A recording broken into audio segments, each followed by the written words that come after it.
আজকে আমার আলোচনার বিষয় ইচ্ছা হয় না, উত্থান হয় না এবং দ্রুত বীর্যপাত কার্যকারী একটি ঔষধ।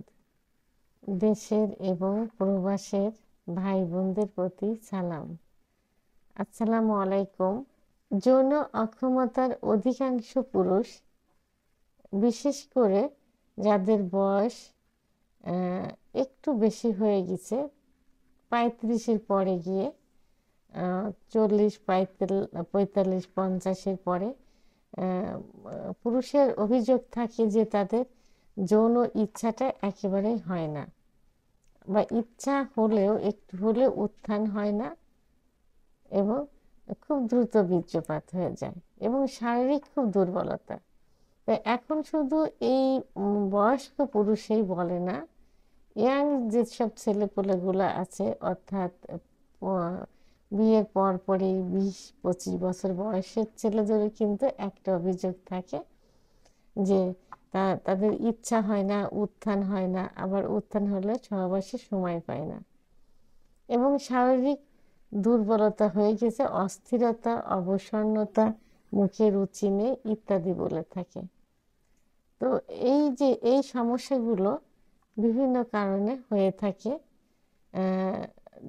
এটা যৌন অক্ষমতা এগুলা। তো কারণগুলোর অধিকাংশ দেখা যায় যে অতিরিক্ত হস্তমৈথুন ইসলামের দৃষ্টিতে নিষিদ্ধ। তারপরেও যারা করে মাসে 2-3 বার ইউজুয়ালি যদি করে, ওটা কিন্তু এইভাবে সমস্যা হয় না, যৌনতার উপরে এত প্রভাব পড়ে না। কিন্তু যখন এটা অভ্যাসে পরিণত হয়ে যায় এবং অতিরিক্ত হয়ে যায়, নেশায় পরিণত হয়ে যায়, তখনই কিন্তু সমস্যা চলে আসে। আবার অনেকে দেখা যায় যে অতিরিক্ত বিছানায় ঘর্ষণ দিয়ে বীর্যপাত করছে, অতিরিক্ত যৌন মিলন করছে এবং পর্যাপ্ত পরিমাণ পর্নোগ্রাফি, মেয়েদের নিয়ে চিন্তা ভাবনা ইত্যাদি করার কারণে রাত্রে স্বপ্ন দেখেও স্বপ্নদোষ হচ্ছে, না দেখেও বীর্যপাত হয়ে যাচ্ছে।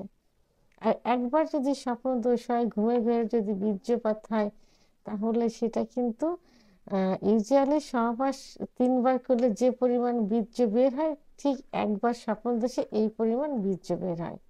তাহলে শারীরিক একটা অবসন্নতা, দুর্বলতা চলে আসে। আবার পুষ্টিকর খাবার না খাবার কারণে যৌন যে হরমোন থাকে পুরুষের, সেক্স হরমোন, টেস্টোস্টেরন হরমোন কমে যাওয়ার কারণেও এই সমস্যাগুলো হয়ে থাকে। তো এই জাতীয় খাবার, দুধ, ডিম, খেজুর, কাজু বাদাম, ভিটামিন ডি, যে এইগুলো পর্যাপ্ত পরিমাণ না থাকার কারণে শারীরিক দুর্বলতা চলে আসে। এই সমস্যার সমাধানের জন্য কি করতে হবে? এই যে যে খাবার, দুধ, ডিম, খেজুর, কাজু বাদাম, সিজনালি যে সবজিগুলো তো খেতেই হবে, পাশাপাশি যে কারণে সমস্যাগুলো হয়েছে এই কারণগুলো বন্ধ করতে হবে, বাদ দিতে হবে। দিয়ে আমি আজকে একটি মাত্র আয়ুর্বেদিক ওষুধ বলবো। ওষুধটা সম্পর্কে সবারই কিন্তু কম বেশি একটা ধারণা আছে। সেটা হলো জিনসেং ক্যাপসুল। জিনসেং ক্যাপসুল এটা একটা আয়ুর্বেদিক ওষুধ। আমি জেনেটিক নাম বললাম, বাজারে বিভিন্ন কোম্পানি বিভিন্ন নামে ছেড়েছে। আপনারা ভালো একটা কোম্পানি দেখে ওষুধটি ক্রয় করবেন।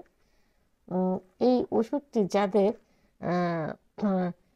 যৌন ইচ্ছা হয় না, তাদের, অর্থাৎ নার্ভের ইচ্ছাটা কিন্তু কোথা থেকে আসে? ব্রেন থেকে আসে, নার্ভ থেকে আসে।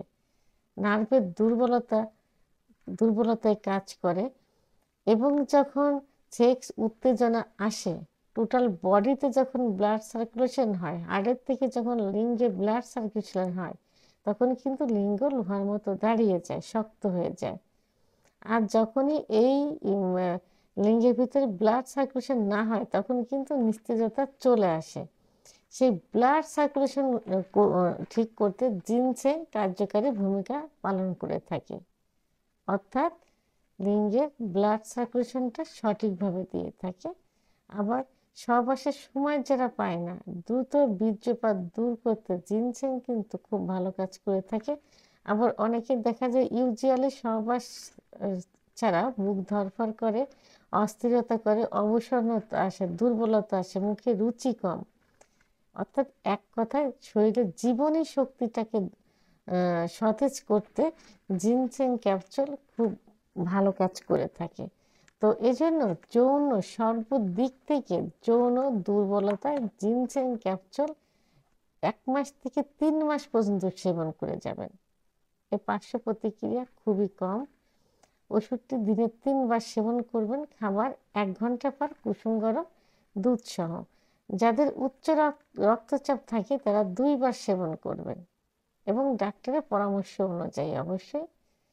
তো তাহলে জিনসেং ক্যাপসুলটি আপনারা যৌন দুর্বলতার জন্য সর্বপ্রকার, বিশেষ করে ইম্পটেন্সি, ধ্বজভঙ্গ, যাদের কিছু নেই, তারাও এই জিনসেং ক্যাপসুলটি নিশ্চিন্তে সেবন করতে পারেন।